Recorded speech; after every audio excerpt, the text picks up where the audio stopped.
Gerra denboran baino gerrostea txarragoa izan zen janari aldetik. Segetik Artoa eta garie, presiatuak ziren, gehien jaten zena hori zezan Artoa eta garie.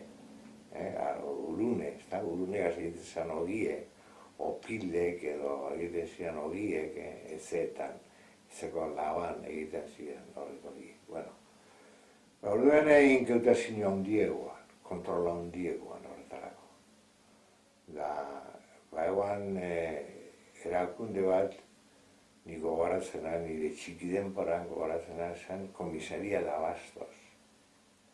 Hori neurtu itebe.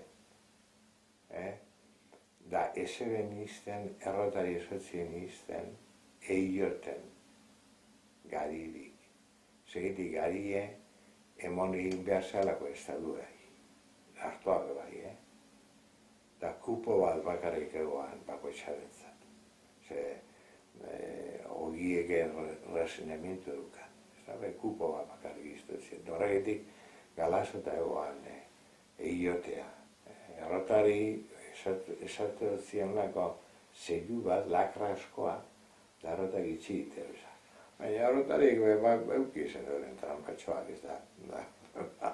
Atzabitu horren inguru doaz azeilu da gabaz edo eiote ben. Inspektoreak egoten zidean, errotak ikusten ia. Hori gonzan luzarotxoa, nik uste hori hasi zara 42an, 3an, lengo gizaldiko 42an, 3an, igual 48 bederatzi urtera arte egon zan hori